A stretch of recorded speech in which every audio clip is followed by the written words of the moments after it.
তো প্রিয় ছাত্রছাত্রীরা, চলে এলাম আমার সেকেন্ড ক্লাস নিয়ে। আজ আমি এই ক্লাসে করাবো পরিবেশের জন্য ভাবনা যে চ্যাপ্টারটা আছে, ওই চ্যাপ্টার থেকে যে এক কথায় উত্তর দাও যে প্রশ্নগুলো থাকে সেই প্রশ্নগুলো আজ করাবো। কারণ আমি প্রথম ক্লাসে এমসিকিউ গুলো করিয়েছি, আজকে তাই আমি এক কথায় উত্তর দাও গুলো করাবো। তো তোমরা ভিডিওটা প্রথম থেকে শেষ পর্যন্ত দেখবে এবং খাতায় লিখে নেবে প্রশ্নোত্তরগুলো। তো দেখো, আজকেও আমি 20-22টা মতো এক কথায় উত্তর দাও প্রশ্ন উত্তর করাবো এই পরিবেশের জন্য ভাবনা চ্যাপ্টার থেকে। তো আমার প্রথম প্রশ্ন দেখো, বায়ুমণ্ডলের কোন স্তরকে শান্ত মণ্ডল বলে? এটা আমি আগের দিনই আলোচনা করে দিয়েছিলাম। স্ট্রাটোস্ফিয়ার যে স্তরটা আছে, ওখানে যেহেতু মেঘ, ঝড়, বৃষ্টিপাত হয় না, তাই জন্য ওই স্তরকে শান্ত মণ্ডল বলে। তাহলে লিখবো কি? স্ট্রাটোস্ফিয়ার। এরপর 2 নম্বর প্রশ্ন দেখো, স্থিতিশীল বৃদ্ধি ও উন্নয়নের জন্য বায়ু শক্তি ব্যবহার করা যায় কেন? না, বায়ু শক্তি একটি পুনর্ভব। পুনর্ভব মানে কি? মানে পুনর্নবীকরণযোগ্য আর পরিবেশ বান্ধব শক্তি। পরিবেশ বান্ধব মানে কি? যেহেতু বায়ু শক্তি ব্যবহার করলে কোনো দূষণ হয় না। আর পুনর্ভব বা পুনর্নবীকরণযোগ্য যেটা বলছি, সেটা মানে কি? সেটা মানে হচ্ছে যে এটা কোনোদিন শেষ হবে না। এরপর আমাদের 3 নম্বর প্রশ্ন দেখো, জীবাশ্ম জ্বালানি দহনের ফলে কোন গ্যাস উৎপন্ন হয়? তো এই প্রশ্নের উত্তর কি হয়ে যাবে? না, এই প্রশ্নের উত্তর হবে কার্বন ডাই অক্সাইড বা CO2। এরপর 4 নম্বর প্রশ্ন দেখো, পরিবেশ বান্ধব অপ্রচলিত শক্তি উৎসের নাম লেখো। মানে পরিবেশের ক্ষতিও হবে না, আবার অপ্রচলিত, যেটা আমরা খুব একটা ব্যবহার করিও না, এরকম একটা শক্তি উৎসের নাম লেখো। তো এখানে অনেক কিছু হয়, বায়ু শক্তি হতে পারে, সৌর শক্তি হতে পারে, কিন্তু আমি এখানে লিখেছি কি ভূতাপ শক্তি। যেহেতু বায়ু শক্তি, সৌর শক্তি নিয়ে অনেক আলোচনা করেছি, তাই জন্য নতুন একটা জিনিস বললাম এখানে, সেটা কি? না, ভূতাপ শক্তি। এরপর আমাদের 5 নম্বর প্রশ্ন দেখো, স্ট্র্যাটোপজ কি? না, স্ট্র্যাটোপজ কি? আমরা জানি কি স্ট্র্যাটোস্ফিয়ার যে স্তরটা আছে, ওই স্তরে কি হয়, আমাদের উচ্চতা বৃদ্ধির সঙ্গে সঙ্গে আমাদের উষ্ণতা বৃদ্ধি পেতে থাকে। কিন্তু এই স্তরের উপরের দিকে একদম একদম উপরের দিকে একটা অঞ্চল আছে, যেখানে উচ্চতা বৃদ্ধির সঙ্গে সঙ্গে উষ্ণতা আর বাড়ে না। তো সেই স্থির উষ্ণতার অঞ্চল, মানে স্ট্র্যাটোস্ফিয়ারের শেষ সর্বোচ্চ বা উপরের দিকের স্থির উষ্ণতার অঞ্চলকে বলা হয় স্ট্র্যাটোপজ। তো এরপর দেখো আমাদের 6 নম্বর প্রশ্ন, সিবিএম এর পুরো নাম কি? সিবিএম এর পুরো কথা হলো বা পুরো নাম হলো কোল বেড মিথেন। ইংরেজি নামটা হলো পাশে আমি লিখে দিয়েছি, দেখো, কোল বেড মিথেন। তো এরপর থেকে যখন আমি সিবিএম বলবো, মনে রাখবো ওটা কি? কোল বেড মিথেন। তারপর 7 নম্বর প্রশ্ন দেখো, সৌরঝড় ও মহাজাগতিক বিকিরণ থেকে পৃথিবীকে রক্ষা করে কোন স্তর? আমাদের বায়ুমণ্ডলের যে স্তরগুলো আছে, সেই স্তরগুলোর মধ্যে কোন স্তর এই সৌরঝড় আর মহাজাগতিক বিকিরণ থেকে আমাদের পৃথিবীকে রক্ষা করে? না, সেটা উত্তর কি হবে? ম্যাগনেটোস্ফিয়ার। এরপর দেখো সিবিএম। সিবিএম মানে কি? এই যে কোলবেড মিথেন। তো সিবিএম থেকে বা কোলবেড মিথেন থেকে কোন জ্বালানি গ্যাস আহরণ করা হয়? মানে কোন জ্বালানি গ্যাস পাওয়া যায়? কি হবে উত্তর? না, মিথেন। এই প্রশ্নটা কিন্তু খুবই ইম্পর্টেন্ট প্রশ্ন। এরপর দেখো, সুইট গ্যাস কি? সুইট গ্যাস কি? না, কোলবেড মিথেনকে সুইট গ্যাস বলা হয়। এরপর 10 নম্বর প্রশ্ন দেখো, ট্রপোস্ফিয়ারের প্রতি 1 কিমি উচ্চতা বৃদ্ধির সঙ্গে তাপমাত্রার কিরূপ পরিবর্তন হয়? না, ট্রপোস্ফিয়ারে আমি যদি 1 কিলোমিটার উচ্চতা উঠি, তাহলে আমার এখানে যা তাপমাত্রা আছে তার থেকে 6.5 ডিগ্রি সেন্টিগ্রেড তাপমাত্রা কমে যাবে। তো কি লিখেছি আমি? না, 6.5 ডিগ্রি সেন্টিগ্রেড হ্রাস পায়।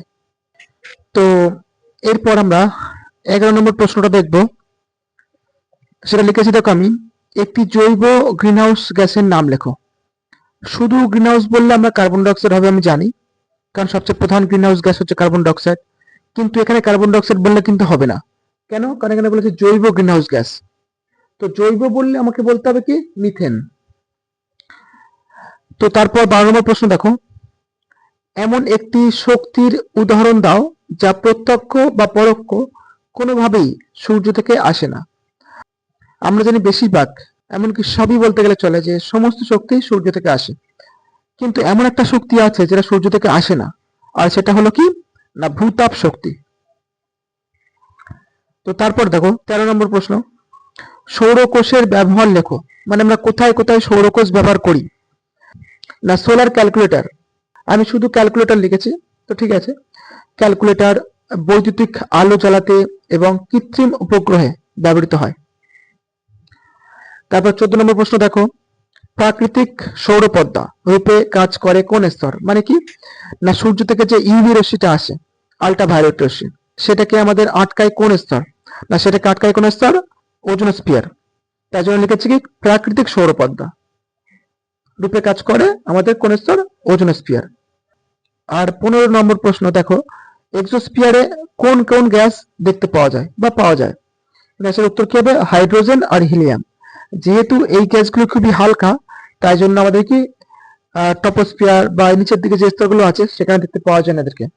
এদেরকে দেখতে পাওয়া যায় কোথায়, না এক্সোস্ফিয়ারে। তো দেখো এরপর আমাদের 16 নম্বর প্রশ্ন, বায়ো ইথানল কি থেকে উৎপন্ন হয়।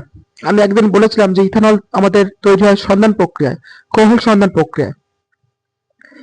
তো সেই বায়ো ইথানল কি থেকে উৎপন্ন হয়, না আখের ছিবড়ে, আখ বুঝলে যেটা আমরা খাই, ওই আখের ছিবড়ে বা ভুট্টা থেকে সন্ধান প্রক্রিয়ায় তৈরি হয়। এরপর 17 নম্বর প্রশ্ন দেখো, সৌরশক্তিকে তড়িৎ শক্তিতে রূপান্তর করে কোন যন্ত্র। Solar panel. এরপর 18 নম্বর প্রশ্ন দেখো, ওজোন হোল কোথায় অবস্থিত। মানে ওজোন স্তর যে ছিদ্র দেখা দিচ্ছে সেটা আমাদের কোথায় অবস্থিত। না সেটা কোথায় আছে, না আন্টার্কটিকা অঞ্চলে আছে। এরপর দেখো 19 নম্বর প্রশ্ন, সৌর বিদ্যুৎ কোষ বা ফটোভোল্টাইক কোষ। আচ্ছা, ফটোভোল্টাইক কোষে কোন অর্ধপরিবাহী ব্যবহৃত হয়। না কি হবে, সিলিকন। আমরা জানি কি সিলিকন, জার্মেনিয়াম এগুলো সব অর্ধপরিবাহী।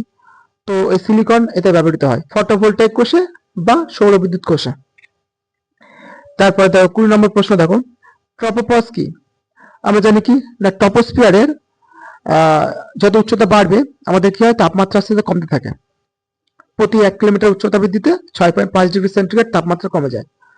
তো কিন্তু টপোস্ফিয়ারের একদম উপরের দিকে যদি আমরা চলে যাই, সেখানে দেখবো আর তাপমাত্রা কমছে না, সেখানে তাপমাত্রা স্থির হয়ে যাচ্ছে। তো সেই অঞ্চলকে, ট্রপোস্ফিয়ারের উপরের দিকের স্থির উষ্ণতার অঞ্চলকে আমরা ট্রপোপজ বলবো।